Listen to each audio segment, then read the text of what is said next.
Students, this is doctor Himanshu Ojha. आज start करते हैं अपना नया चैप्टर जिसका नाम है बायोलॉजिकल क्लासिफिकेशन। 11th क्लास का सेकंड चैप्टर है ये आपका एनसीईआरटी में। So biological classification, after reading living chapter, the first one living world, now you are understanding that what is the term classification. We know classification means grouping of organism into such a group having a kind of similarity and dissimilarity. Means those organisms which have similarities will contain a similar group. So classification is mainly what? Classification is the grouping of organisms into some we can say similarities and dissimilarities. अब हमने ये term समझ लिया था। Biological का मतलब हम जान चुके हैं कि बायोलॉजिकल है मींस लिविंग ऑर्गेनिजम्स के लिए है। Now what is this chapter about? तो हमने पिछले चैप्टर में लिविंग वर्ल्ड में ये चीजें समझी थी कि किस तरह से कैटेगरीज होती हैं, टैक्सोनॉमिक कैटेगरीज, और उसमें फिर हमने स्पीशीज से लेकर के किंगडम तक यानी लोअर कैटेगरी से हायर तक सब पढ़ा। ये 7 कैटेगरीज हमको ये कहती है लास्ट में सबसे बड़ी जो कैटेगरी आती है वो है किंगडम। और किंगडम एक इस तरह का क्लासिफिकेशन है जिसमें हम कहते हैं मेनली 5 किंगडम्स होते हैं, लेकिन हम पहुंचते हैं स्टार्टिंग इस चैप्टर में कि किस तरह से 5 किंगडम तक पहुंच पाए। क्या स्टार्टिंग में ही पहले साइंटिस्ट ने आकर के 5 किंगडम्स बता दिए थे? नहीं, ऐसा नहीं था। तो कैसे क्लासिफिकेशन की स्टार्टिंग हुई? पहले हम थोड़ा हिस्ट्री पार्ट पे जाएंगे, क्लासिफिकेशन कहां से स्टार्ट हुआ, कैसे हुआ, और फिर हम डिटेल में 5 किंगडम क्लासिफिकेशन को स्टडी करेंगे। सबसे पहले मैं बात करूं तो बहुत सालों पहले ही क्लासिफिकेशन अटेम्प्ट हो चुका है। अटेम्प्ट का मतलब कोशिश की जा चुकी थी क्लासिफाई करने के लिए ऑर्गेनिजम्स को, और सबसे पहला अटेम्प्ट इस तरह का जो किया था वो किया था एरिस्टोटल ने। सबसे पहले अगर अपन बात करें इस तरह का अटेम्प्ट जो किया था वो एरिस्टोटल ने किया था। एरिस्टोटल के लिए हम पढ़ चुके हैं कि Aristotle is the father of zoology as well as he is the father of biology. पूरे बायोलॉजी के भी फादर कहे जाते हैं। फादर हम कब कहते हैं, मैंने आपको बताया था, किसी के भी कंट्रीब्यूशन की वजह से। और साथ ही साथ इनको क्या कहा जाता है? फादर ऑफ जूलॉजी, यानी कि एनिमल्स की जो स्टडी होती है जूलॉजी, उनके भी इन्हीं को फादर कहा जाता है। तो एरिस्टोटल ने क्या किया, इन्होंने अपने हम कहते हैं स्टार्टिंग फेज के अंदर जो क्लासिफिकेशन था, तो सबसे पहला क्लासिफिकेशन अटेम्प्ट करने की कोशिश की। एनसीईआरटी में भी अपने को ये पॉइंट्स मिलते हैं, और वो ये है कि एरिस्टोटल ने प्लांट्स और एनिमल्स को, प्लांट्स को भी कुछ वजह से, मॉर्फोलॉजिकल मींस की वजह से क्लासिफाई किया। तो इन्होंने क्या किया, जैसे प्लांट्स जो हैं उन्हें क्लासिफाई किया into herbs, shrubs and trees. Now we know what is the basis of these three. Mainly basis क्या रहा है प्लांट्स को हर्ब, shrubs, trees में हम कह सकते हैं क्लासिफाई करने का? Based on morphology.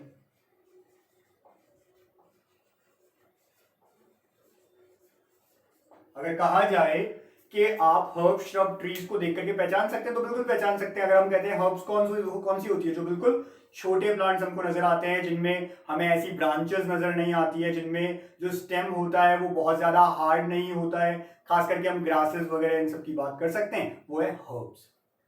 इसी तरह से जब हम श्रब्स की बात करते हैं तो हम कहते हैं इस तरह के हम प्लांट्स देख सकते हैं जो बहुत ज्यादा बड़े भी नहीं होते, बहुत छोटे भी नहीं है, मीडियम साइज के होते हैं, और उनमें कुछ ब्रांचेस निकलती हैं, लेकिन वो एक इस तरह से होते हैं जिनको हम हिंदी में झाड़ी बोल देते हैं, उसी को कहा जाता है श्रब। जबकि बहुत बड़े बड़े ग्रीन या इस तरह के कलर जिसमें बहुत लीव्स होती हैं, बहुत बड़े होते हैं, जिनमें जो स्टेम होता है बहुत टफ होता है, हार्ड होता है, बहुत सारी ब्रांचेस होती हैं, ऐसे बड़े बड़े प्लांट्स को हम ट्रीज बोल देते हैं। तो प्लांट्स हम इनको सबको कह देते हैं, कंपैरेटिवली हम इनको सबको क्या बोल देते हैं? प्लांट्स। लेकिन हर्ब्स कौन है, श्रब्स कौन है और ट्रीज कौन है, ये डिपेंड करता है, उनकी मॉर्फोलॉजी हम देख करके बताते हैं। और इसी अकॉर्डिंग सबसे पहले एरिस्टोटल ने प्लांट्स को हर्ब, श्रब्स और ट्रीज में बांटा। तो हम क्या कह रहे हैं? Herbs again a group of similar kind of plants which have the same morphology. तो हमने क्या किया? क्लासिफाई किया, एक्चुअली क्लासिफिकेशन किया, उसको एक ग्रुप में रखा गया है, जिस ग्रुप में क्या है, एक तरह के सारे प्लांट्स देखते हैं। इसी तरह से श्रब्स की बात की जाए तो श्रब्स कौन होते हैं? श्रब्स के लिए हम कह सकते हैं एक और इस तरह के प्लांट्स जिनकी हम कह सकते हैं ग्रुप बिल्कुल सेम हो, जिसमें जितने भी मेंबर आते हैं वो सारे मेंबर्स कैसे हों, जिनकी अपीयरेंस मॉर्फोलॉजी एक जैसी हो। सिमिलरली जब हम ट्रीज की बात कर रहे हैं तो हम कह रहे हैं एक जैसे बहुत बड़े बड़े ट्रीज हैं, बहुत बड़े बड़े प्लांट्स हैं जिनको हम ट्रीज बोल सकते हैं। अगेन ये भी प्लांट्स की एक कैटेगरी हो गई, एक ग्रुप हो गया जिसको हमने क्लासिफाई किया। तो एरिस्टोटल ने प्लांट्स को 3 तरह से क्लासिफाई किया, उनका क्लासिफिकेशन का मीन क्या था, मॉर्फोलॉजिकल। तो ये एक एरिस्टोटल ने किया। इसी वे में उन्होंने क्या किया, एनिमल्स को भी क्लासिफाई किया। Now animals were mainly classified broadly into 2 categories. Animals को उन्होंने क्या किया, 2 कैटेगरीज में मेनली डिवाइड कर दिया। एक को कहा गया एनिमा और एक को कहा गया इनेमा। ठीक है, एक को एनिमा कहा गया और एक को इनेमा कहा गया। याद रखिए बायोलॉजी के अंदर जब किसी पर्टिकुलर वर्ड जिसका कोई मीनिंग निकलता है, उस मीनिंगफुल वर्ड से पहले अगर ए लग जाए उसका मतलब होता है एब्सेंट। सिमिलरली अगर किसी मीनिंगफुल वर्ड से पहले स्यूडो लग जाए, पी साइलेंट होगा, PSEUDO स्यूडो, तो उसका मतलब होता है फॉल्स। इसी तरह से अगर किसी नाम से पहले जो हम कह सकते हैं मीनिंगफुल नेम है, उससे पहले यू लग जाए, EU स्पेलिंग होगी EU, बोलेंगे यू, तो उसका मतलब होता है ट्रू। ये 3 चीजें आप याद रखिएगा। यहां पे हमें मिल रहा है ए लिखा हुआ है, इसका मतलब एब्सेंट। क्या एब्सेंट, तो एनिमा होते थे those animals which do not have red blood। ठीक है, एनिमा कौन से थे, animals which do not have red blood। और ऐसे ऑर्गेनिजम्स मेनली कौन से थे, इनवर्टिब्रेट्स अपन कह सकते हैं। ठीक है, आगे आप और पढ़ेंगे डिटेल में। एक बार यहां हम कह रहे हैं इनवर्टिब्रेट्स। जो हमने फाइलम्स पढ़े थे, Porifera, Coelenterata, Ctenophora, Platyhelminthes, Aschelminthes, Annelida, Arthropoda, Mollusca, Echinodermata, ये सब क्या हैं, ये सब इनवर्टिब्रेट्स कहलाते हैं। जबकि वर्टिब्रेट्स में आते हैं हमारे जो कॉर्डेट्स हैं वो सब भी। तो इनवर्टिब्रेट्स जो है do not have red blood, एनिमा कह दिया गया उसे। दूसरा उन्होंने ग्रुप किस में डिवाइड किया, इनेमा, यानी एक ग्रुप था एनिमा और एक था इनेमा। इनेमा जो ग्रुप था उसके अंदर कौन आए, those animals which have those animals which have red blood, जिनके अंदर रेड ब्लड था, यानी कि हम क्या कह सकते हैं, हम कह सकते हैं वर्टिब्रेट्स। ठीक है, इसके अंदर आते हैं वर्टिब्रेट्स। तो इन 2 तरह से इन्होंने एनिमल्स को क्लासिफाई किया। क्या होता है जब आप कुछ बुक्स पढ़ते हैं, कई जगह पे आपको ये मेंशन होगा कि एरिस्टोटल ने ये वाला क्लासिफिकेशन किया था, लेकिन ये क्लासिफिकेशन प्लांट्स का जो था वो थियोफ्रेस्टस ने किया था। ऐसा मिलता है बहुत सारी बुक्स में, ऐसा मिलेगा आपको कि थियोफ्रेस्टस ने ये किया था और ये एरिस्टोटल में। लेकिन मैंने आपको बहुत पहले ही चैप्टर से एक चीज क्लियर कर दी है students, that NCERT is your Bible और योर होली बुक। जैसे एक होली बुक होती है, उसमें जो लिखी हुई चीजें हैं हम उन्हें बहुत सही मानते हैं। सिमिलरली जब NCERT में कोई चीज लिख दी गई है, आपके लेवल पे नीट आपको क्रैक करना है, बहुत ही इंपॉर्टेंट है NCERT की एक एक लाइन, एक एक वर्ड। अगर वहां कुछ लिख दिया है, आपको वो चीज एज इट इज ध्यान रखनी है। होता है कई बार कि NCERT में कोई चीज गलत आ गई हो, तो अपडेशन आ जाता है, नेक्स्ट NCERT का जब वर्जन आता है उसमें वो चीज ठीक कर दी जाती है, अपडेट कर दी जाती है। लेकिन स्टिल जब से NCERT बनी है तब से ये चीज अभी तक NCERT में है और कोई अपडेट नहीं आया है। इट मींस आपको ये यही याद रखना है कि एरिस्टोटल ने 2 तरह के क्लासिफिकेशन किए। एक थे प्लांट्स को हर्ब, श्रब्स, ट्रीज में डिवाइड करना, सेकंड एनिमल्स को एनिमा और इनेमा के अंदर क्लासिफाई करना। ये 2 आपको एरिस्टोटल के याद रखने, यानी कि सबसे पहले जो क्लासिफिकेशन करने का अटेम्प्ट किया वो किसने किया, एरिस्टोटल ने किया। इसके बाद ये एक पर्टिकुलर हम कहते हैं ब्रॉड ग्रुप्स नहीं थे, ये एक ही ग्रुप के अंदर क्लासिफिकेशन की कोशिश थी, बहुत अच्छी कोशिश थी। इसके बाद जब पहली बार ब्रॉड टर्म में क्लासिफिकेशन आया, वो किया सबसे फर्स्ट जिनको हमने कहा था फादर ऑफ टैक्सोनॉमी, यानी कि हम बात कर रहे हैं किसकी, कैरोलस लीनियस। ठीक है, तो कैरोलस लीनियस ने सबसे पहला क्लासिफिकेशन सिस्टम दिया जिसको कहा जाता है 2 किंगडम क्लासिफिकेशन। ठीक है, सिस्टम की बात कर रहे हैं, अब अपन क्लासिफिकेशन सिस्टम की बात कर रहे हैं। यहां हमने कहा कि सिंपली एक क्लासिफिकेशन देना, now we are talking about classification system. Okay, so अब हम पढ़ने जा रहे हैं डिफरेंट क्लासिफिकेशन सिस्टम। ओके, अब हम क्या पढ़ रहे हैं, क्लासिफिकेशन सिस्टम पढ़ रहे हैं different.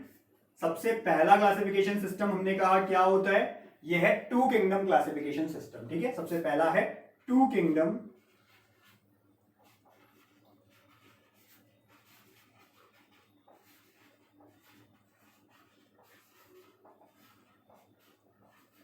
So first is two kingdom classification system.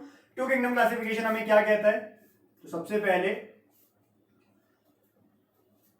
हम अब ये जान चुके हैं फर्स्ट चैप्टर पढ़ने के बाद कि there are mainly 5 kingdoms, Monera, protista, Fungi, Plantae and Animalia. लेकिन टू किंगडम्स का मतलब क्या है, जब स्टार्टिंग क्लासिफिकेशन सिस्टम बनाया गया था, सबसे पहले जब आया तो सबसे पहले केवल 2 ही किंगडम्स बनाए गए थे। तो सबसे पहले तो हम कहेंगे two kingdom classification was given by, सबसे पहले क्या कहा जाएगा, it was given by Carolus Linnaeus. ठीक है, कैरोलस लीनियस जो थे उन्होंने इस क्लासिफिकेशन सिस्टम को सबसे पहले दिया था। अब उन्होंने किन 2 ब्रॉड किंगडम्स को क्लासिफाई किया था, किन क्लासिफिकेशन सिस्टम को उन्होंने यूज किया था, तो सबसे पहले हम कहते हैं टू किंगडम क्लासिफिकेशन में जो 2 किंगडम्स थे, दीज 2 किंगडम्स वर प्लांटी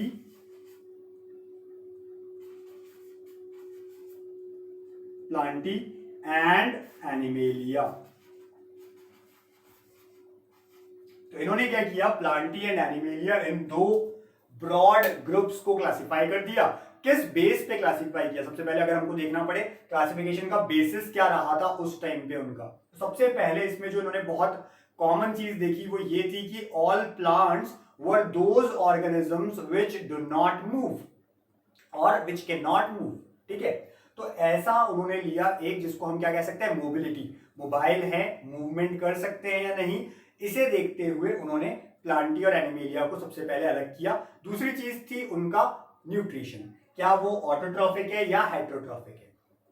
लेकिन सबसे पहली चीज उन्होंने क्या देखी, क्या वो मूव कर सकते हैं या नहीं कर सकते। ठीक है, तो जो चीज इंपॉर्टेंटली आई वो क्या थी कि क्या मूवमेंट कर सकते हैं या नहीं कर सकते। अगर जो भी ऑर्गेनिजम्स मूवमेंट नहीं कर सकते थे उन्हें सबको उन्होंने क्या किया, प्लांट्स के अंदर रख दिया, जबकि वो सारे ऑर्गेनिजम्स जो मूव कर सकते थे वो सब एनिमल्स के अंदर आ गए। सिमिलरली वो सारे ऑर्गेनिजम्स जो अपना खाना खुद से बना लेते थे वो प्लांट्स के अंदर आ गए, और वो सारे ऑर्गेनिजम्स जिनको हम हेटेरोट्रॉफिक बोलते हैं, खुद का खाना खुद नहीं बना सकते, वो सब एनिमल्स के अंदर आ गए। तो इस तरह से उन्होंने क्या किया, क्लासिफाई किया, मॉर्फोलॉजिकल सिमिलैरिटीज देखी, उनको नजर आया कि क्या क्या डाइवर्सिटी है इन दोनों के बीच में। तो मेनली प्लांटी के अंदर कौन कौन आ गए, इनके अंदर सारे प्लांट्स आ गए, अलॉन्ग विथ, इंपॉर्टेंट चीज क्या है, अलॉन्ग विथ जितने भी हमें नजर आते हैं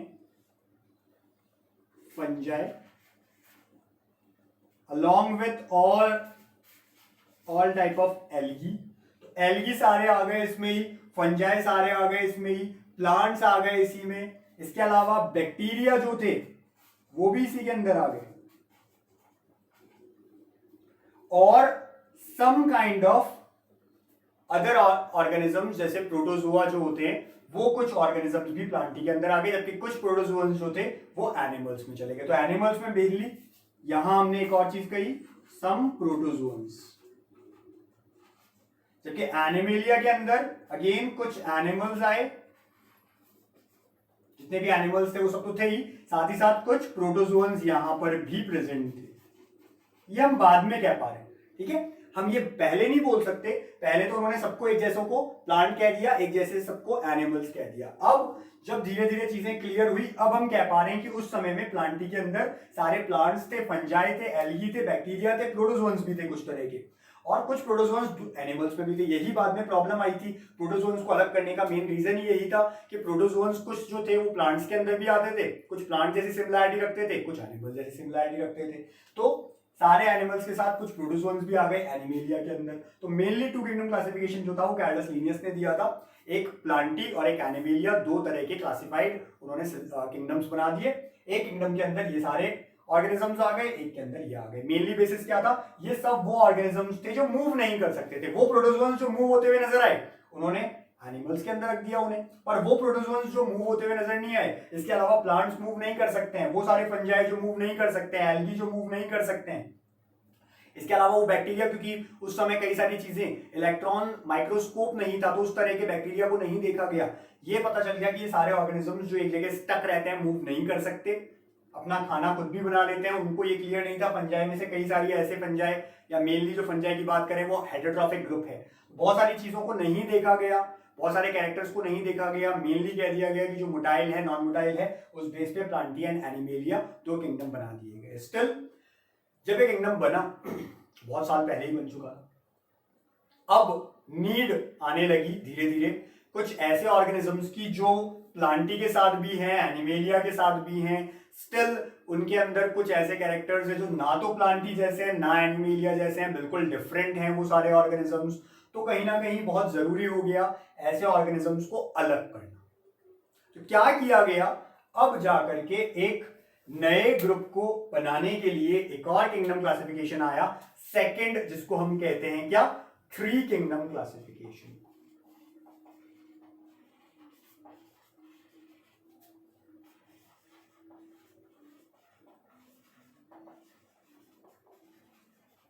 थ्री किंगडम क्लासिफिकेशन सिस्टम जो था, ये किसने इंट्रोड्यूस किया? सबसे पहली चीज, क्वेश्चन अगर आपसे पूछा जाए who introduced three kingdom classification system, आपको कहना है अर्नस्ट हैकेल।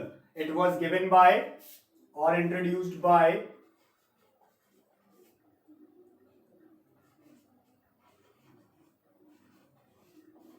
Ernst Hückel. तो अर्नस्ट हैकेल ने थ्री किंगडम क्लासिफिकेशन सिस्टम दिया था, और इस थ्री किंगडम क्लासिफिकेशन सिस्टम में इन्होंने किससे इंट्रोड्यूस किया, यानी कौन सा वो किंगडम था जो यहां पर जाकर के नया आया, इंट्रोड्यूस हुआ, तो उसे कहा जाता है प्रोटिस्टा ग्रुप। यानी कि प्लांटी एनिमेलिया थे ही, लेकिन जो तीसरा किंगडम आया, इंट्रोड्यूस हुआ, वो था प्रोटिस्टा। तो इन्होंने क्या किया, इंट्रोड्यूस्ड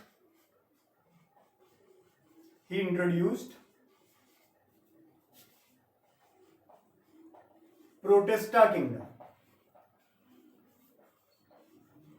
यानी हम कह रहे हैं दो तो पहले से थे, प्लांटी और एनिमेलिया, इन्होंने प्रोटिस्टा किंगडम को भी बनाया, और बहुत जरूरी था। क्यों बनाना? क्योंकि वो सारे ऑर्गेनिजम्स जो एनिमेलिया में भी आ रहे हैं, प्लांटी के अंदर भी आ रहे हैं, उनके कैरेक्टरिस्टिक्स स्टिल कई ऐसे हैं जो बहुत डिफरेंट है, अलग हैं, उनको सबको इस प्रोटिस्टा किंगडम के अंदर रख दिया गया।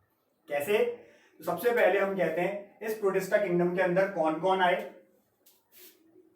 प्रोटिस्टा किंगडम के अंदर आते हैं ये सारे एल्गी, फंजाई, बैक्टीरिया, जितने भी प्रोटोजोअन्स थे यहां और यहां, इन सबको इन्होंने क्या किया, इन सबको इन्होंने इस एक ग्रुप में रख दिया, जिसको नाम दे दिया क्या, इसको नाम दे दिया इन्होंने प्रोटिस्टा किंगडम। ठीक है, तो इसमें उस समय तो इन्होंने एल्गी को भी इंट्रोड्यूस कर दिया था।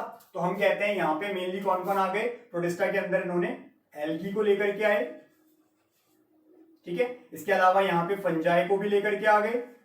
इसके अलावा ये जो बैक्टीरिया थे, सारे के सारे बैक्टीरियंस, वो यहां पे आ चुके थे, और इसके अलावा जो प्रोटोजोन्स थे। तो मेनली इन्होंने क्या किया, हम कह सकते हैं मेनली जितने भी माइक्रो ऑर्गेनिजम्स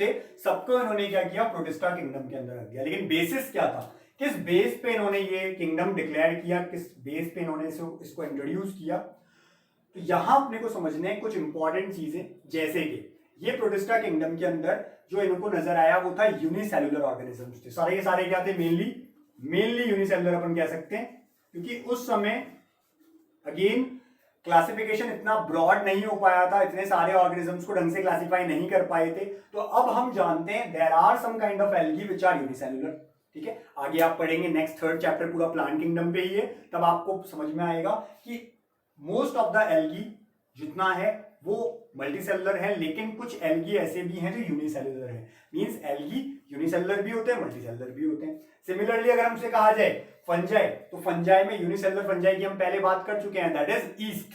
जो ईस्ट है वो एक यूनिसेलुलर फंजाई है। इसी तरह से बाकी का जितना भी फंजाई ग्रुप है वो मल्टीसेलुलर होता है। बैक्टीरिया पूरा का पूरा क्या है, यूनिसेलुलर है। प्रोटोजोन्स सारे के सारे, अब आज के टाइम पे प्रोटोजोन्स कंप्लीट जो है वो प्रोटिस्टा के अंदर लेकर के आ गए हैं, और सारे प्रोटोजोन्स जो हैं वो यूनिसेलुलर होते हैं। यानी कि अगर हम आज के ग्रुप की बात करें, जैसे जैसे इनके अंदर भी चीजें सही होती गई, इनमें से वापस मूव भी करते गए सही ग्रुप के अंदर। भाई एक बार क्लासिफिकेशन हो गया, but it is not necessary that the classification is correct. ठीक है, कई सारी चीजें ऐसी होती है जो पहली बार की जाती है सही नहीं होती है, उसे बाद में ठीक किया जाता है। ठीक है, तो इसी तरह से यहां क्या किया गया, पहले एक बार में प्रोटिस्टा ग्रुप बना दिया गया, किंगडम बना दिया गया और इसके अंदर इन सबको रख दिया गया। लेकिन बाद में जब फाइंड आउट हुई कोई और नई चीजें, तो वापस सेपरेट हुई, कुछ सारी चीजें अलग हुई, तो एक बार के लिए इनको एक साथ रखा। रीजन था यूनिसेलुलरिटी, कि ये सब यूनिसेलुलर नजर आए उन्हें। इसके अलावा इनको क्या नजर आया कि there is a lot of diversity. ठीक है, इन सब के अंदर क्या मिला, डाइवर्स मॉर्फोलॉजी, कॉम्प्लेक्सिटी नजर आई बहुत सारी। हम कह सकते हैं डाइवर्स मॉर्फोलॉजी थी, मॉर्फोलॉजी में बहुत सारी कॉम्प्लेक्सिटी थी इन सब के अंदर।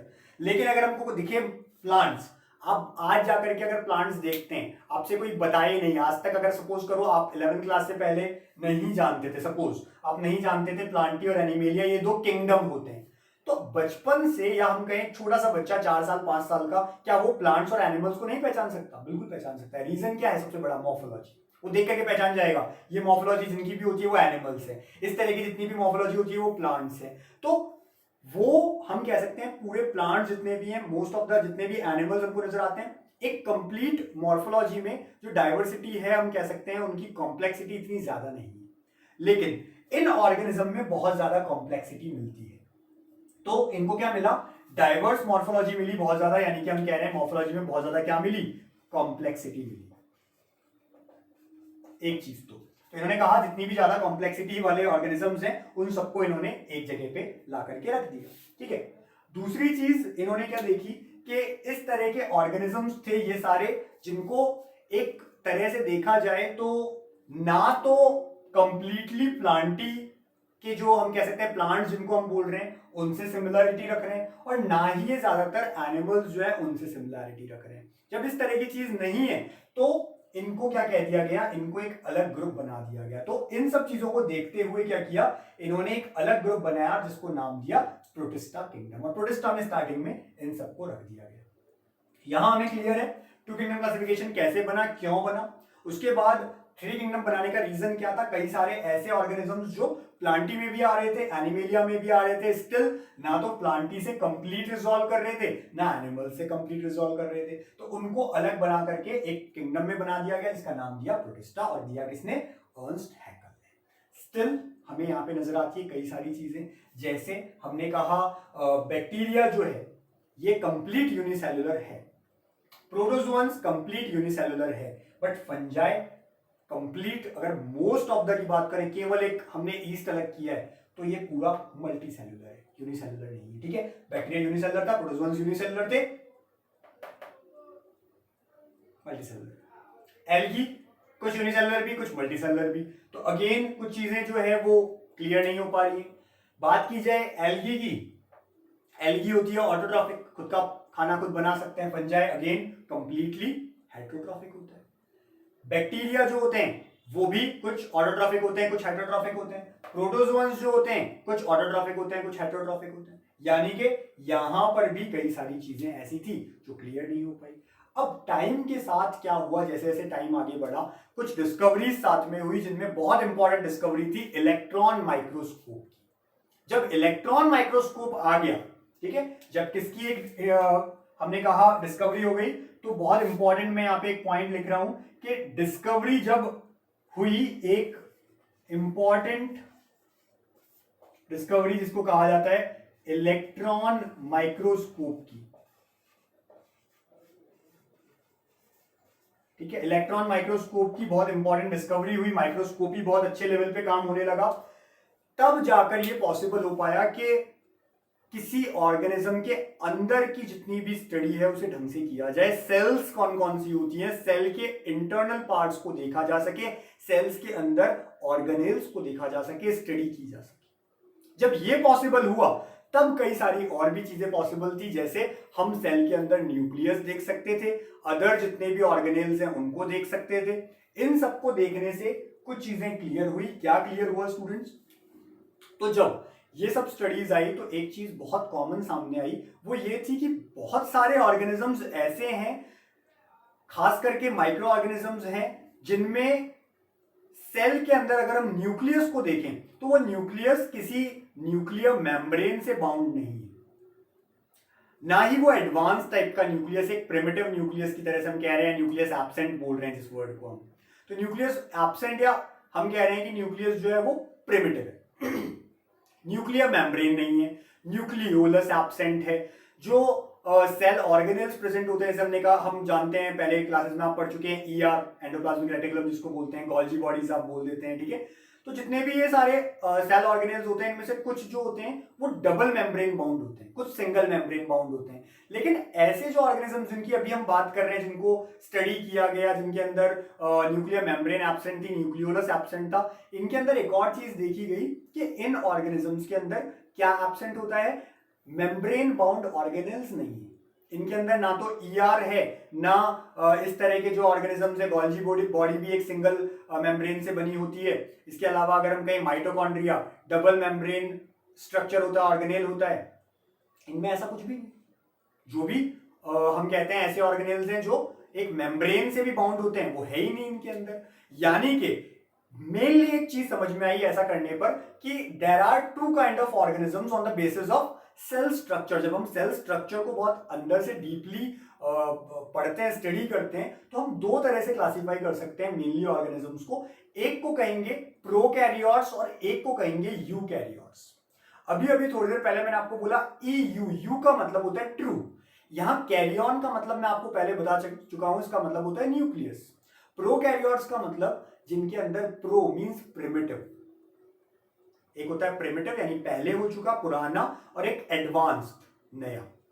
सो प्रो यानी प्रिमिटिव, जिनके अंदर न्यूक्लियस प्रिमिटिव टाइप का हो, एडवांस नहीं हो, न्यूक्लियोलस हमने कहा एब्सेंट है, न्यूक्लियर मेम्ब्रेन एब्सेंट है, सेल ऑर्गेनेल्स जो है वो मेम्ब्रेन बाउंड नहीं है, ऐसे ऑर्गेनिजम्स को रख दिया गया प्रोकैरियोट्स के अंदर। सिमिलरली ऐसे ऑर्गेनिजम्स जिनके अंदर हमने कहा ट्रू न्यूक्लियस, यू यानी ट्रू, कैरियन मींस न्यूक्लियस, जिनके अंदर ट्रू न्यूक्लियस है, उन्हें कहा गया यूकैरियोट्स। ऐसे ऑर्गेनिजम्स जिनमें हमने कहा ट्रू न्यूक्लियस, साथ ही साथ न्यूक्लियर मेम्ब्रेन भी प्रेजेंट है, न्यूक्लियोलस भी प्रेजेंट है, और मेम्ब्रेन बाउंड ऑर्गेनेल्स भी प्रेजेंट है, उन सबको हमने यूकैरियोट्स कह दिया। तो इस बेस पे एक क्लासिफिकेशन निकल करके आया जो कि फोर्थ किंगडम क्लासिफिकेशन कहलाता है। हम देख रहे हैं इसको, सिस्टम देखें तो थर्ड सिस्टम है ये। इस थर्ड सिस्टम को कहा जाता है क्या, four kingdom classification.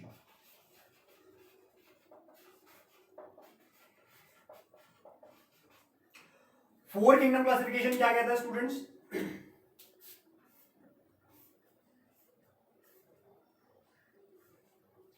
Four kingdom classification सबसे पहले इंट्रोड्यूस किसने किया, याद रखेंगे आप, given by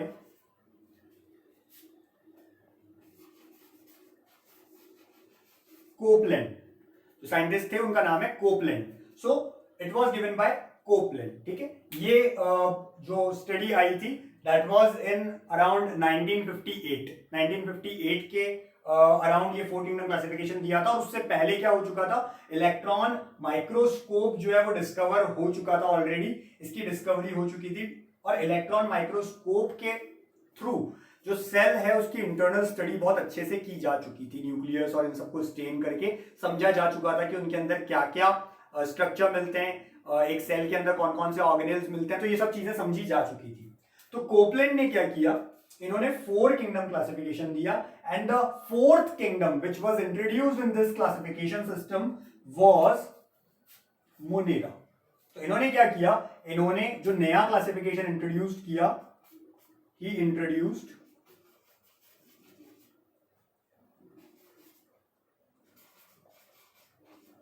Monera kingdom.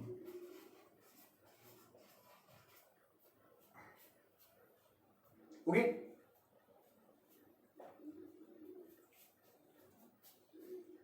So Monera kingdom किस बेस पे रखा गया, अब आपको ये समझना है। He introduce Monera kingdom. Monera kingdom actually क्या था या अब हम इस चैप्टर में जब आगे मोनेरा किंगडम को क्योंकि कंप्लीट हम पढ़ने जाएंगे इस चैप्टर में, आपको क्योंकि बायोलॉजिकल क्लासिफिकेशन सेकंड चैप्टर है, इसके अंदर मेनली 3 किंगडम हम पढ़ेंगे पूरे पूरे। एक है मोनेरा, एक है प्रोटिस्टा और एक है फंजाई। ये 3 आप कंप्लीट पढ़ेंगे। प्लांटी और एनिमेलिया के लिए कंप्लीट नेक्स्ट चैप्टर है, एक प्लांटी थर्ड चैप्टर पूरा प्लांट किंगडम, और एक animal kingdom fourth chapter complete इसी बेस पे है। तो यहाँ पे क्या है, यहाँ पे है हमारे पास में मोनेरा किंगडम। ठीक है, मोनेरा किंगडम के अंदर क्या आता है, मोनेरा किंगडम के अंदर रख दिए गए सारे बैक्टीरिया। तो इन्होंने क्या किया, 4 किंगडम क्लासिफिकेशन जब बनाया तो 4 किंगडम क्लासिफिकेशन में इन्होंने इंट्रोड्यूस किया मोनेरा किंगडम को। अब एक और चीज सामने आती है, कुछ अगर हम डिटेल में बात करें तो जब इन्होंने ये किंगडम बनाया था तो उसका नाम इन्होंने मोनेरा नहीं रखा था एक्चुअली, लेकिन फंजाई जो होता है, फंजाई ग्रुप जब हम आगे पढ़ेंगे तो वहां पर हम देखते हैं कुछ जो फंजाई का एक अलग नाम जब हम पढ़ेंगे अब आपको तब पता चलेगा, कंफ्यूजन ना हो इसलिए उस समय मैं आपको एक स्पेलिंग से बताऊंगा कि क्या डिफरेंस होता है दोनों में। तो एक्चुअली क्या हुआ कि मोनेरा नाम जो है ये बाद में रखा गया, लेकिन हमें इस तरह से बहुत डिटेल में नहीं जाना है। हम यहाँ पे कह रहे हैं कि मोनेरा किंगडम, क्योंकि जिस समय इन्होंने किंगडम बनाया था ये 4 किंगडम क्लासिफिकेशन, तो एक्चुअली ये 4 किंगडम के नाम सेम नहीं थे। यानी यहाँ पे है प्लांटी एनिमेलिया, यहाँ पे प्रोटिस्टा प्लांटी एनिमेलिया, लेकिन जब यहाँ आए थे तो नाम एक्चुअली ये 4 नहीं थे, तब नाम भी डिफरेंट थे 4। प्लांटी और एनिमेलिया को भी अलग नाम दे दिया गया था, थे यही प्लांट्स के लिए और एनिमल्स के लिए, लेकिन नाम नहीं दे दिए गए थे। ठीक है, तो बाद में जाकर के जब ये करेक्ट हो गया, मोनेरा नाम रख दिया गया। अब हम बात कर रहे हैं 4 किंगडम क्लासिफिकेशन, कोपलैंड ने क्या दिए, मोनेरा, प्रोटिस्टा जो पहले से ही था, प्लांटी एंड एनिमेलिया, 4 किंगडम्स यहां पे आ गए। ठीक है, देखें कि ये 4 किंगडम्स किस वे में इन्होंने रखे। तो मोनेरा के अंदर इन्होंने किसे इंट्रोड्यूस किया, सबसे पहले अगर हम यहां पर से देखें तो मोनेरा किंगडम इन्होंने बनाया था टोटली ऑफ प्रोकैरियोट्स।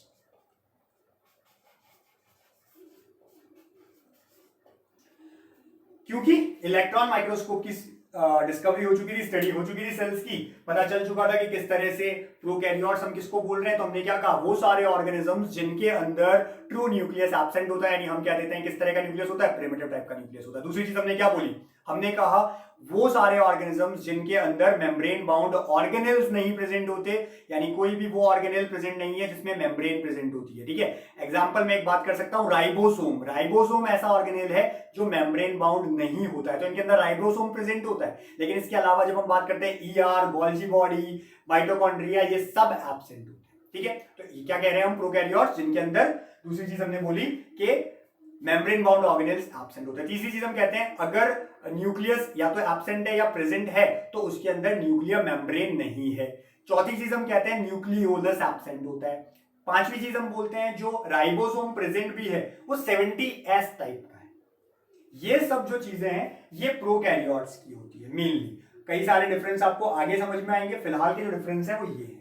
तो प्रोकैरियोट्स में हमने समझा कि मोनेरा किंगडम के अंदर हम बात करते हैं प्रोकैरियोट्स की, और प्रोकैरियोट्स जो होते हैं उनके ये सारे फीचर्स होते हैं। इस वजह से सारे बैक्टीरिया जो थे माइक्रो ऑर्गेनिजम्स में, मेनली कौन, सारे बैक्टीरिया, वो किस में आ गए, प्रोकैरियोट्स के अंदर आ गए। ठीक है, तो प्रोकैरियोट्स इनके अंदर आए, और प्रोकैरियोट्स में भी कौन कौन आए याद रखेंगे हम लोग। प्रोकैरियोट्स में आए बैक्टीरिया, याद रखिएगा। इसके अलावा आए ब्लू ग्रीन एल्गी,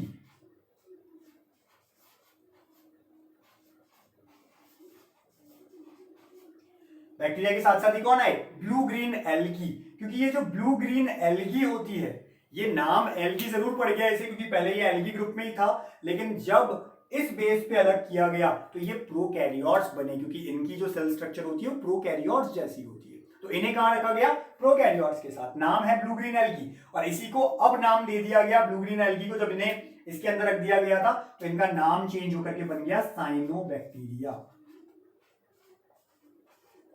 याद रखना है हमें, साइनोबैक्टीरिया को ही ब्लू ग्रीन एल्गी कहा जाता है। एल्गी इसलिए बोलते हैं क्योंकि ये एल्गी ग्रुप में रखा गया था इन्हें पहले। कई सारे फीचर्स इनके ऐसे हैं, खुद का खाना खुद बना सकते हैं। स्टिल जब देखा गया इनका स्ट्रक्चर कैसा है, मोनेरन जैसा है, प्रोकैरियोट जैसा है, तो इनको मोनेरा किंगडम के अंदर रख दिया गया, नाम मिला साइनोबैक्टीरिया। तो साइनोबैक्टीरिया को ब्लू ग्रीन एल्गी कहते हैं। बैक्टीरिया के साथ इनको प्रोकैरियोट्स के अंदर रख दिया गया, और प्रोकैरियोट सारे किस में आए, मोनेरा किंगडम में, यानी कि फोर किंगडम क्लासिफिकेशन के अंदर कौन कौन आया? सबसे पहले अब हम बात कर रहे हैं मोनेरा किंगडम, प्रोटिस्टा, जिनमें हम कह रहे हैं बैक्टीरिया को हटा दिया जाए तो बचते हैं कौन? एल्गी, फंजाई, प्रोटोजोअन्स, ये सब। प्लांटी किंगडम, जिनमें केवल प्लांट्स आएंगे, और एनिमेलिया, जिनमें सारे एनिमल्स आएंगे। तो जैसे जैसे आगे बढ़ते गए जो शफलिंग थी वो होती गई, जब यहाँ पे ये सब प्लांटी के अंदर आते थे, शफल होकर के किसमें पहुंच गए? प्रोटिस्टा में पहुंच गए। फिर बैक्टीरिया शफल होकर के कहां पहुंच गया? प्रोकैरियोट्स के अंदर, यानी मोनेरा के अंदर। साथ ही साथ एल्गी में से ब्लू ग्रीन एल्गी कहां पहुंच गए? इस मोनेरा के अंदर। ठीक है, तो आप अपनी कॉपी में साथ साथ ये भी लिखते जाएंगे कि फाइनली जब थ्री किंगडम क्लासिफिकेशन हुआ तो उसमें कौन कौन आए? उसके अंदर आए protista, Plantae and animalia. Protista में ये सब आ गए, प्लांटी में केवल प्लांट्स, एनिमल्स में केवल एनिमल्स। ठीक है, और फाइनली फोर किंगडम क्लासिफिकेशन आप लिखेंगे, और इसके अंदर क्या लिखेंगे? इसमें लिखेंगे मोनेरा, प्रोटिस्टा, इसके अलावा प्लांटी एंड एनिमेलिया। मोनेरा में कौन आए? Bacteria and blue green algae. Protista में कौन रह गए? Algae, fungi and protozoans. और प्लांटी में प्लांट्स, एनिमेलिया में एनिमल्स। नेक्स्ट इंपॉर्टेंट आता है हमारे पास में, बहुत ही ज्यादा इंपॉर्टेंट, सबसे एडवांस, जिसको आज हम स्टडी करते हैं, पढ़ते हैं, सबसे ज्यादा मानते हैं, वो कौन सा सिस्टम है? वो है फाइव किंगडम क्लासिफिकेशन सिस्टम।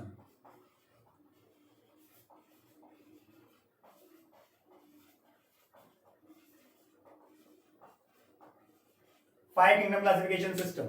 जब आप एनसीईआरटी की बात करेंगे स्टूडेंट्स, याद रखिए, एनसीईआरटी की जब आप बात करेंगे तो आपको क्या मिलेगा? एनसीईआरटी के अकॉर्डिंग आपको मिलेगा ये एरिस्टोटल वाला पॉइंट लिखा हुआ, उसके बाद कैरोलस लीनियस का पॉइंट लिखा हुआ, और उसके बाद सीधा फाइव किंगडम क्लासिफिकेशन। ये आपको लिखे हुए नहीं मिलेंगे, बट कुछ चीजें मिलेंगी, जैसे आपको ये बताया जाएगा कि ये जब प्रॉब्लम्स आई तो इनको सॉल्व कैसे किया, प्रोटिस्टा किंगडम आया, ये बताया गया है। ठीक है, उसके बाद में बताया कि फोर किंगडम क्लासिफिकेशन। अब देखिए कुछ चीजें और लेट, मैंने आपको बोला अभी भी ऐसा नहीं है कि फाइव किंगडम क्लासिफिकेशन हम पढ़ने लग गए, जो ग्रुप्स में जिनको रख दिया गया उन्हीं में रखेंगे। अगर इन फ्यूचर आपको ऐसा मिलता है कि नहीं, ये ग्रुप ऑफ ऑर्गेनिज्म जो है it should be in this group, the characteristic of this organism should be resemble with this group, अगर ऐसा है तो हम उसको उस ग्रुप में रख देंगे।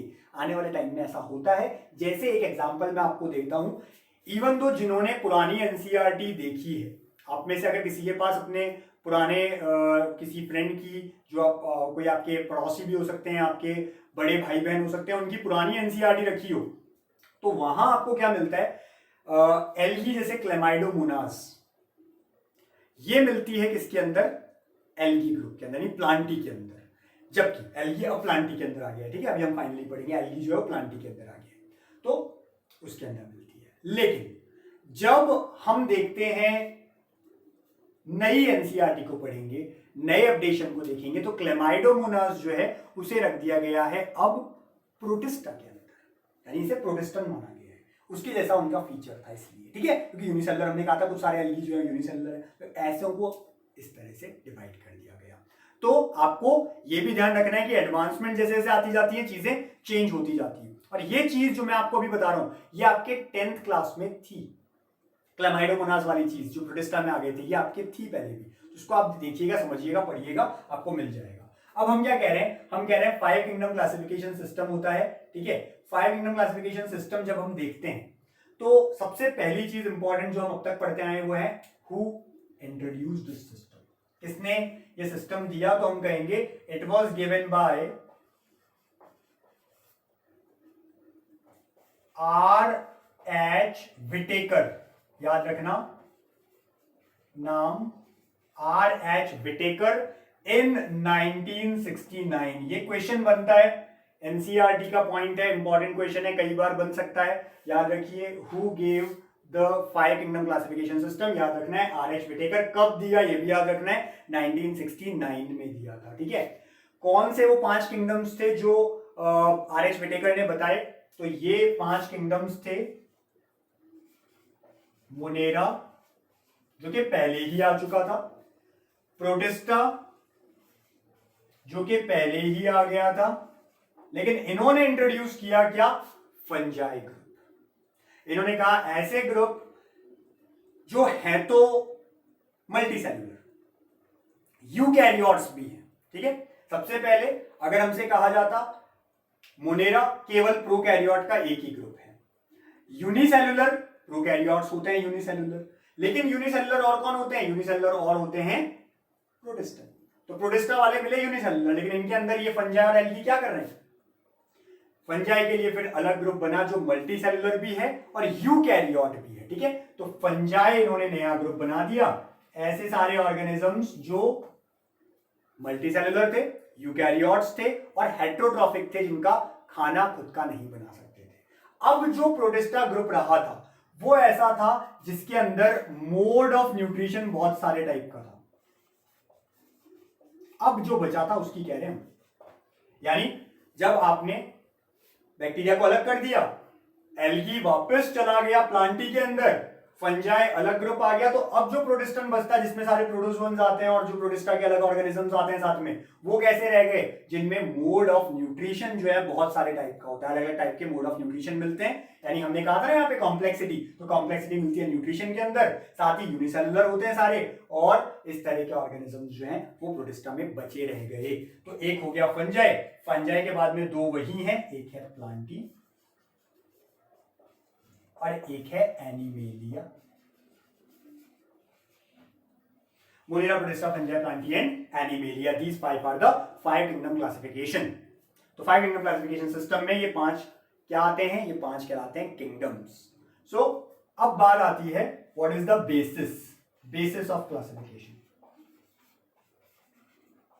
This system. इस फाइव किंगडम क्लासिफिकेशन सिस्टम का बेसिस क्या था, इंपॉर्टेंट क्वेश्चन है, बन जाता है, एनसीईआरटी का है, क्योंकि पॉइंट तो नीट के अंदर ये क्वेश्चन भी बनता है, आर.एस. विटेकर का पॉइंट भी इंपॉर्टेंट है, नीट में बन सकता है, और ये क्वेश्चन भी इंपॉर्टेंट है, नीट में बन सकता है। So there is mainly 5 basis, याद रखने हैं आपको 5 बेसिस के नाम, जो कि इस वजह से ये 5 किंगडम्स बनाए गए थे। First one was cell structure,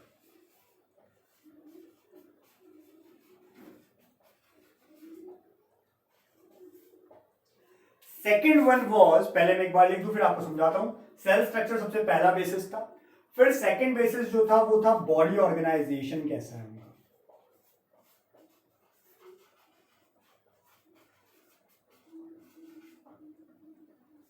third one is reproduction,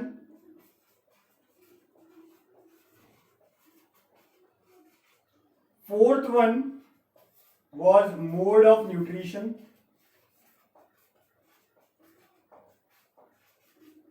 and fifth one was phylogenetic relationship.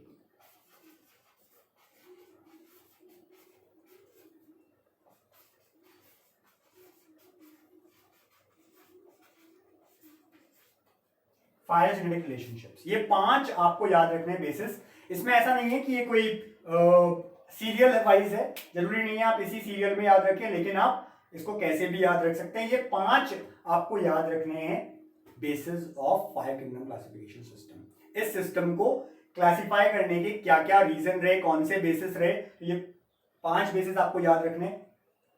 सबसे पहला है सेल स्ट्रक्चर। सेल स्ट्रक्चर कैसा है, इट मींस कि क्या जो सेल है वो प्रोकैरियोटिक है या यूकैरियोटिक है, अभी हमने बात की थी, ठीक है। सो प्रोकैरियोटिक सेल है, यूकैरियोटिक है, सबसे पहले ये। इस बेसिस पे कौन अलग हुआ, इस बेसिस पे अलग हुआ मोनेरा किंगडम, ठीक है। तो जो भी प्रोकैरियोट थे वो मोनेरा में आ गए और रिमेनिंग 4 जो थे वो यूकैरियोट्स बन गए। Second was body organisation. Body organisation क्या कहता है कि जो उनकी कंप्लीट बॉडी है वो किस ऑर्गेनाइजेशन की है, वो सेल ऑर्गेनाइजेशन की है, या उसके अंदर टिश्यू लेवल ऑफ ऑर्गेनाइजेशन है, या उसके अंदर tissue system level of organisation है, या उसके अंदर ऑर्गन लेवल ऑफ ऑर्गेनाइजेशन है, या ऑर्गन सिस्टम है। या आप पहले पढ़ चुके हैं, जो आपकी जूनियर क्लासेस थी, प्रीवियस क्लासेस थी, वहां आप ये चीजें पढ़ चुके हैं कि सबसे बेसिक होती है सेल। सेल से बनते हैं टिश्यूज, टिश्यूज से टिश्यू सिस्टम, टिश्यू सिस्टम से ऑर्गन एंड ऑर्गन सिस्टम।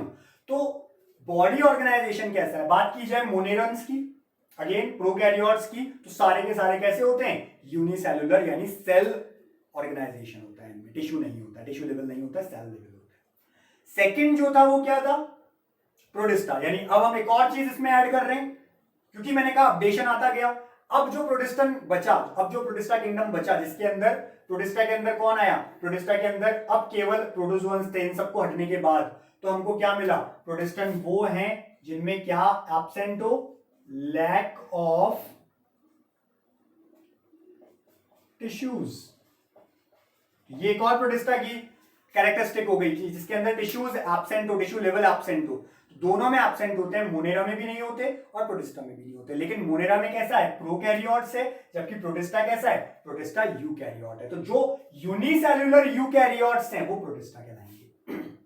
बात समझिए, मोनेरा में कौन है, पहला यूनिसेल्युलर प्रोकैरियोट्स, जो यूनिसेल्युलर प्रोकैरियोट्स हैं मोनेरा है।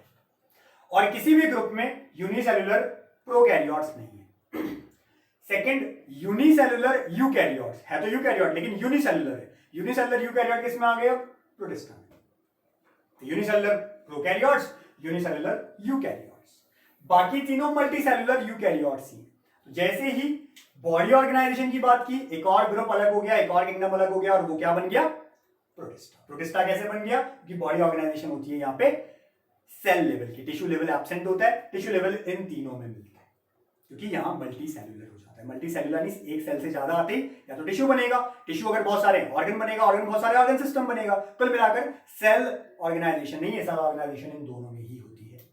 Third is reproduction. Mode of reproduction किस तरह का होता है, तो ये बहुत सारी चीजें, ये कई सारी अलग अलग सबके अंदर मिलती हैं, ठीक है। एसेक्सुअल रिप्रोडक्शन कैसे होता है, सेक्सुअल रिप्रोडक्शन कैसे होता है, क्या क्या उनके अंदर गैमीट्स बनते हैं, तो ये सब अपन पढ़ेंगे आगे।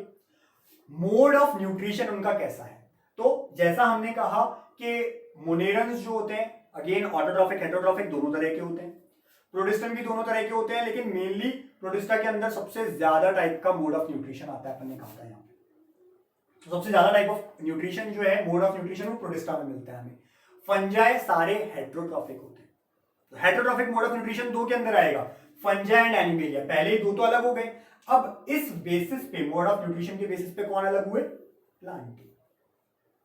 यहां आया मोनेरा, यहां की वजह से अलग हुआ प्रोटिस्टा, और मोड ऑफ न्यूट्रिशन की वजह से कौन अलग हुआ, प्लांटी, क्योंकि Plantae is the only group of organism who is completely autotrophic, जिनमें वो ऑर्गेनिजम्स आते हैं जो कंप्लीटली ऑटोट्रॉफिक है, अपना खाना खुद से बना सकते हैं। और इसीलिए एल्गी को फिर किसमें इंट्रोड्यूस कर दिया गया, प्लांटी के अंदर, क्योंकि एल्गी सारे कैसे थे, जो अपना खाना खुद बना सकते थे, जैसे हम ग्रीन एल्गी की बात करते हैं, ठीक है।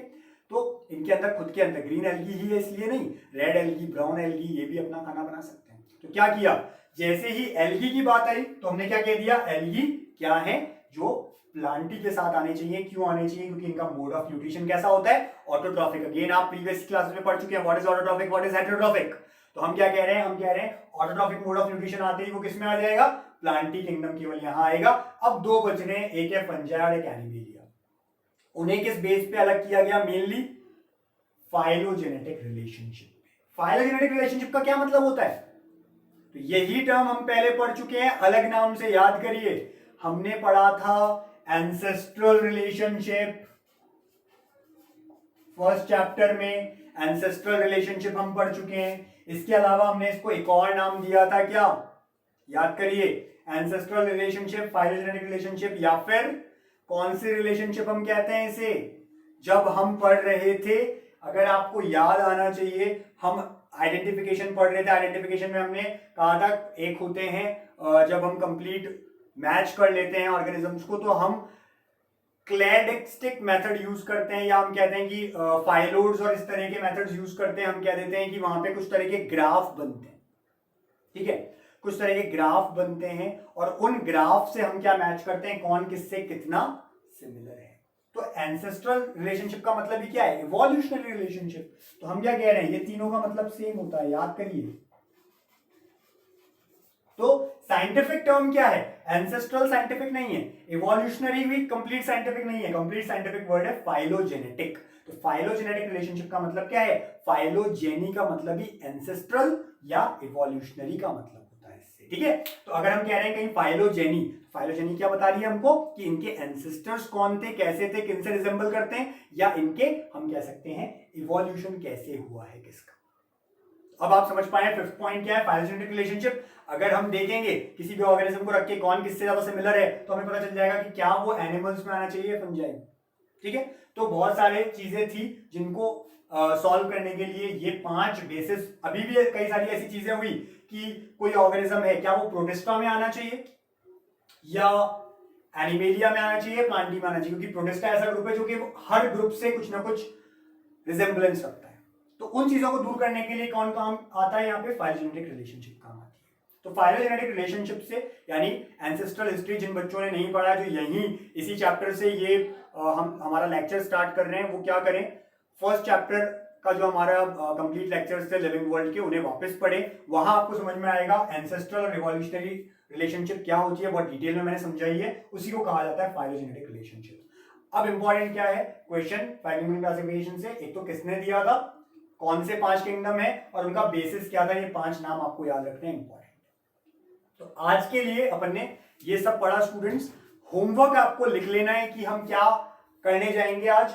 याद रखिए आज का होमवर्क ये है, what is the difference between prokaryotes and eukaryotes. Homework याद रखिए, what is the difference between prokaryotes and eukaryotes. कोई भी 5 डिफरेंस, आज का लेक्चर भी ढंग से सुनेंगे तो आप बता सकेंगे, कोई भी 5 डिफरेंस प्रोकैरियोट और यूकैरियोट के बीच आपको बता दें। डिफरेंस होने चाहिए, वो सिमिलैरिटीज नहीं होनी चाहिए। कौन से प्रोकैरियोट में मिलते हैं यूकैरियोट में नहीं, या प्रोकैरियोट में नहीं मिलते यूकैरियोट में मिलते हैं, ऐसे 5 आपको केवल ऐसी हम कह सकते हैं डिसिमिलैरिटीज बतानी है, इनके बीच में जो डिफरेंसेस है वो बताने हैं। कमेंट कर दीजिए आप ग्रुप के अंदर, या आप अपने व्हाट्सएप ग्रुप के अंदर भी इसको होमवर्क की तरह से लिख के कर सकते हैं। दोनों तरीके हैं आपके पास में, आइदर कॉपी पे होमवर्क करके आप अपने व्हाट्सएप ग्रुप पे डाल दीजिए, या यही यूट्यूब के ऊपर ही आप क्या कर सकते हैं, कमेंट बॉक्स में लिख सकते हैं ये 5 डिफरेंसेस प्रोकैरियोट्स और यूकैरियोट्स के बीच। ओके, सो ये होमवर्क है। कल अपन क्या करेंगे, कल अपन नेक्स्ट क्लास के अंदर 5 किंगडम क्लासिफिकेशन से ही स्टार्ट करेंगे। इसको डिटेल में समझेंगे, क्या क्या होते हैं, क्या क्या टर्म्स होती हैं, किसको क्या कहा जाता है। और एक और किंगडम क्लासिफिकेशन है 6 किंगडम क्लासिफिकेशन, जिसको अप्रूव नहीं किया गया, क्यों नहीं किया गया, क्या होता है, किसने दिया, ये सब चीजें भी हम देखेंगे। तो आप एनसीईआरटी सब चीज पढ़ते जाइए, जैसे जैसे हम जिस दिन भी जो पढ़ते हैं सेम दिन आप क्या करें, एनसीईआरटी से उस टॉपिक को कवर कर लें, पढ़ लें, बहुत इंपॉर्टेंट है। Okay, thank you.